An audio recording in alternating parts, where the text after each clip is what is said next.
हाय दोस्तों, मैं हूं अवनीश, आपका दोस्त और होस्ट। और आप हैं इस वक्त रेडियो जिंदगी पे, America's number 1 South Asian radio network. और आप जानते हैं कि इस शो में मैं तमाम नामचीन लोगों को लेके आता हूं जिन्होंने एक मुकाम हासिल किया है।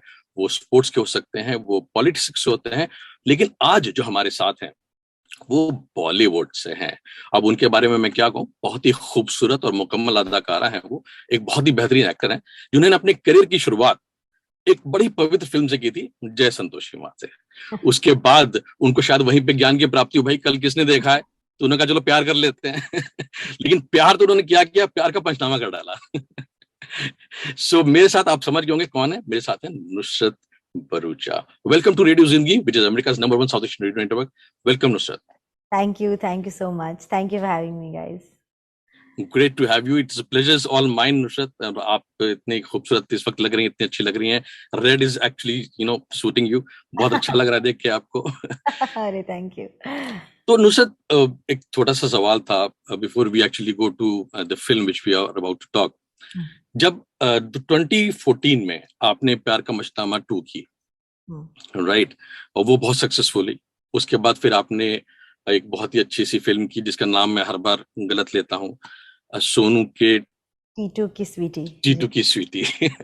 वो हर बार में मेरे लिए टंग ट्विस्टर है ये। वो आपको 100 करोड़ क्लब में ले आई, right.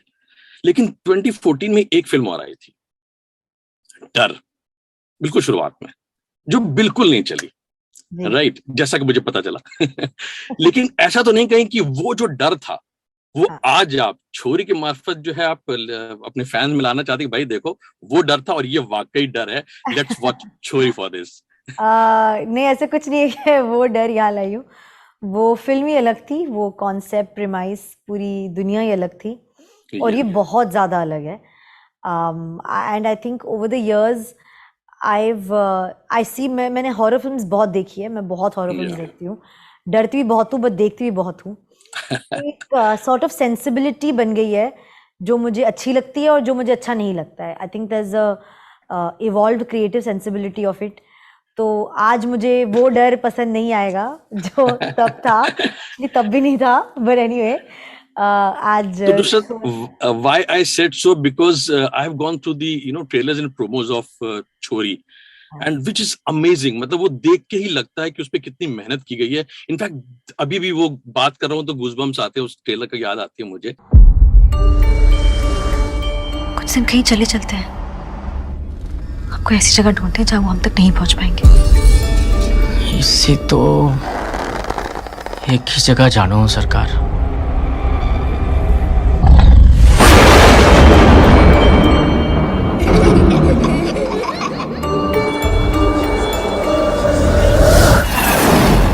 So amazing work done. So tell me something about, tell your fans something about Chori. छोरी यार एक बहुत ही नॉर्मल सिंपल लड़की की कहानी है जो एक छोटी सी जिंदगी जीती है, खुश है पति के साथ, अपना बच्चा इज ऑन द वे, तो बहुत ही सिंपल लाइफ जीती है। उसकी कोई फैमिली नहीं है और उसको उससे बहुत ज़्यादा इम्पैक्ट है, इसलिए आई थिंक वो अपनी फैमिली बहुत ज़्यादा प्रोटेक्टेड और खुश और होलसम रखना चाहती है। She works at an orphanage, she takes care of children जिनकी कोई फैमिली नहीं है। So somewhere that's one of her weak spots, I think, and also her strengths, because she's able to care and protect and love people unconditionally. So आपको लगता है इतनी छोटी सी life है, बहुत सिंपल सी है, इसके साथ कुछ गलत तो नहीं हो सकता है। मतलब आप इतने नॉर्मल सिंपल तरीके से रह रहे हो, बट उसकी लाइफ जब डिसरप्ट होती है और आप सडनली देखते हो कि वो एक बहुत ही अलग सिचुएशन में आ गई है और अब यहाँ से निकल के अपनी वो स्वीट सिंपल लाइफ में वापस नहीं जा पा रही है, जितनी भी कोशिश कर रही है वो निकल नहीं पा रही है वहाँ से। तो you really feel for her, you really feel के यार वो यहाँ आई ही क्यों, अपनी लाइफ में ये इसके साथ हुआ ही क्यों। एंड मतलब आई think it's a human trait, मैंने ये बहुत देखा है, जब किसी के भी साथ कुछ भी प्रॉब्लम होती है, दिक्कत होती है या ट्रॉमा होता है, हर इंसान ये एक सवाल अपने आप से या दुनिया में पूछता है कि ये मेरे साथ क्यों हो रहा है, ये मुझे, why am I going through this? Absolutely. So that one connect I think will be there universally for audiences, where they'll feel कि यार इसके साथ क्यों हो रहा है ये, इसके साथ नहीं होना चाहिए ये। Absolutely. तो वो एक ऐसी सी स्टोरी है साक्षी की, And also I think her instinct as a mother to survive above and beyond for her child more than herself is another strength of the film completely, is also what I very intrinsically feel for the film, and I think audiences will feel that as well, because everybody knows the love for a mother has for a child is above and beyond anything. Absolutely. And क्या क्या कर गुजरे उसके लिए उसका कोई जी prediction अंत नहीं नहीं है उसका, कोई अंत नहीं, Correct, बिल्कुल। correct. और मैं तो भी देख रहा था क्योंकि ट्रेलर्स में बहुत कम हमने देखा है, लेकिन जो लोकेशन ढूंढी है, जो जिस तरह से उसको पोर्ट्रेयल उस लोकेशन का, वो एक बड़ा ही अपने आप में ही एक यूनिकनेस देता है। जिस तरह से लोकेशन है जहाँ पे खेतों के बीच में और बिल्कुल अकेला सा एक घर है, वो एक बड़ा सा यूनिक। तो जो आपकी जो टीम थी जिसने ढूंढा, उसके लिए भी हैट्स ऑफ टू देम, जिस तरह से उसको उन्होंने पोर्ट्रेल किया। और मध्य प्रदेश में शूटिंग हुई ज्यादातर, आई गेस। जी, मध्य प्रदेश में हुई थी। तो ये 20 में शूटिंग हुई है, 2020 में। That was I think a time of pandemic. तो ये बबल क्रिएट करके कैसे, हाउ वाज, मतलब कितना टफ था शूट करना? यार टफ एक्चुअली मेरे से ज्यादा, मेरे तो मेंटली टफ था to be able to get over the fear. Right.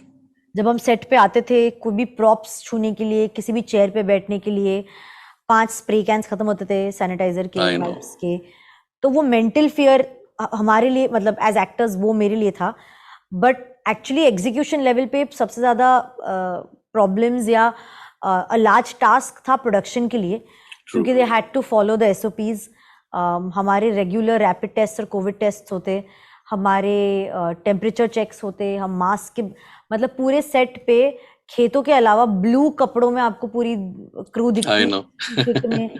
और बहुत बार हमारे डायरेक्टर ऐसे कहते हैं कि यार ब्लू ऐसा कलर है कि वो पीछे भी पास हो रहा है ना तो दिख जाता है फ्रेम में। राइट। तो हमको उसके लिए रीटेक लेने पड़ते कि अरे कोई आ गया फ्रेम में ब्लू किट पहन के वापस, उसको हटा भी नहीं सकते। तो वो आई थिंक एग्जीक्यूशन लेवल पे as a production house to do a film like this is a very big challenge. But no one better than Abundantia, trust me. उन्होंने जिस तरह से ये पुल ऑफ किया है with 0 COVID cases in 28 days of shooting is commendable, absolutely commendable. Yeah, I was coming to that only. आप ही ने जिक्र कर दिया तो nothing like it. Exactly. About, yeah. तो उन्होंने ना वो एक I think 3rd 4th day के बाद as actors जो इकलौते हम ही होते हैं जिनको मास्क नहीं पहनने होते हैं, क्योंकि हमें कैमरा के सामने आना ही पड़ता है, हमारा डर निकल गया था, because we knew that they have taken care of everything, that it's the safest set there could be to be on. And Crypt TV is also part of it. I think they are already into horror and suspense films. काफी काम है उनका, I guess. Yes, yes, so, yes. That Jack. Is another USP. Yes, Jack का. My introduction to Jack Davis also was a very unique one. हम ऐसे ही conference room में मेरे को बुलाया, बोला he's Jack. I didn't know who he was. They didn't tell me कौन थे. And he just sat down with me and talked about India and society and politics and the malpractices and things that are still being improved and new things that are being, what is being developed, what is not. मतलब हम एक अलग ही socio economic conversation में चले गए। हाँ, और I didn't know he's producing a film. I didn't know he was collaborating with Abundancia. I didn't know anything. I didn't know that it was a meeting for a film. I just thought I'm saying hi. And then I think उस conversation के बाद मैं घर आई और अगले दिन Vikram sir का मुझे फोन आया that you're on for the film, like Jack really likes you for the film, we really like you for the film, so let's do it. तो ये इतना simple और comfortable way में हो गया। Absolutely. हम बात करेंगे अभी इसके फिल्म के डायरेक्टर के बारे में भी, विशाल जी के बारे में भी जी। बट उससे पहले मैं ये जानना चाहूंगा, because this movie is entirely on your shoulder, because आप इसके मुख्य किरदार हैं और पूरी मूवी आपके अराउंड। तो ये कितना बड़ा जिम्मेदारी थी और किस तरह से आपने इसको निभाया? यार मेरे लिए ना वो responsibility was coming on set every day and getting the character right, getting the emotion right. जो डायरेक्टर, राइटर्स, क्रिएटर्स ने सोचा है कि हमें ये साक्षी चाहिए और इसके ये इमोशंस होंगे और ये ऐसे अपने आप को कंडक्ट करेगी इस सीन में। For me, the pressure was only to get that right on an everyday basis. उसके अलावा मैं प्रेशर नहीं ले सकती, मैं लेती भी नहीं हूँ, बिकॉज मैं जेन्युइनली बिलीव करती हूँ कि ये मेरे कंधों पे चलने वाली फिल्म नहीं है। ये 2 कंधे डायरेक्टर के भी है, एक कंधा विक्रम सर का भी है, एक जैक का है, एक हमारी मार्केटिंग टीम का है, एक हमारी डिस्ट्रीब्यूशन टीम का है। I think it's everybody bringing their A game to a film, adding their talent, their knowledge and their value to the table and making the film what it is. it can never be just one solo actor's thing. Very well said. I Very mean, well I said. feel that in my case, at where I am right now, and I've always felt that from first film to now, that it's a team effort. If you don't have all of them collaborate like a true collaboration, the film will never be what it should Absolutely. actually be.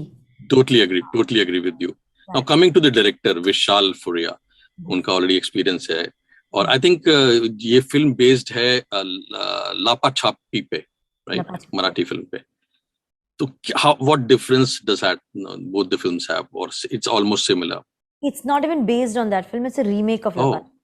From Marathi to Hindi. Okay. I think the best part of it is that we have the same director. जिन्होंने वो बनाई वही ये बना रहे हैं. So no one knows this film better, and no one can do it better than him. He knows the core emotion of the film, the core strength of the film, and he knows the soul of the film. So only he will be able to keep it intact and alive, even if it's a remake. Great. But for me, it was the easiest because I just trusted him blindly on everything and everything. वो कहते left to left, right to right. ये कहते ये तो ये, वो तो वो. And I am a director's actor. I don't know any other way of being actually. Actor has to do it that way. So मुझे इशारा हो रहा है. No, there are actors who can do it other way also, which can happen. There are actors who can lift a film and a scene and a performance even above what's written or above what's imagined. I don't have that kind of skill set yet. I feel like I'm still learning with every film and everything I do. So I need the help. I need a director to tell me what. I need the writer to explain why I'm saying this and why not something else, because absolutely. मैं same thing many ways में बोल सकती हूँ. Yeah. Nushat, we have been given a feeler कि भाई time बहुत ज्यादा नुसरत को परेशान कर रहे हैं. Give me that filler more than one. बहुत सारे मुझे कहते हैं कि नुसरत का परेशान कर रहे हो, लेकिन छोटे छोटे दो सवाल हैं. एक है कि मीता वशिष्ठ जी, राजेश जय जी के साथ जो इक्वेशन, बिकॉज बहुत ही अच्छे एक्टर्स हैं वो लोग, उनके साथ एक उनका क्या इक्वेशन रही आपकी, और चलते चलते एक ये चीज की why people should go and watch this movie. Rajesh Jain की सर के साथ मैंने SKTKS भी की थी. He was my father even in that. So of course I've known him from then. Very humble person to be with, very helpful person. Absolutely. Very good actor, very sweet, and so proactive in every shot and every take. He's just all the time there. तो उसका मैं क्या ही कहूँ, मैं तो soft spot है because मैं उनको पहले से जानती हूँ. मीता जी is the first time I worked with her. And हमारी actually एक बहुत अच्छी चीज़ हो गई थी. हम जब लैंड हुए भोपाल में, we drove from there to Pipariya in a car together. तो वो कुछ 6-7 घंटे का जो ड्राइव था, we spoke a lot. We spoke a lot about, I think she is inspired me to be a better woman. She is open my mind up on thoughts and things. She is led a very dynamic and a very strong life. And she just gave me anecdotes from her life, and I took so much from her as a person, not acting wise and not as a professional, but as a person. In that one journey, and she knows and I know that she's held me together in a way of sorts, and that journey I'll really cherish. So then when we came on set, हमारा already वो एक equation बन गया था, where I knew what she was doing, she knew what I was doing, and then the journey after that was just enriching. I don't have another word better than that. Nusrat, खत्म करने का मन तो बिल्कुल नहीं कर रहा, क्योंकि आप एक तो इतने खूबसूरत लग रही हो और आपसे बात करने का बहुत मन कर रहा है, करते चला जाऊं, बट बार बार इशारा हो रहा है तो मुझे शायद जाना पड़ेगा. बट चलते चलते रेडियो जिंदगी जिसमें आप हैं इस वक्त, यूएसए में आप पूरे सुनी जा रही हैं, तो जिसमें आप क्या कहना चाहती हैं रेडियो जिंदगी लिसनर्स से?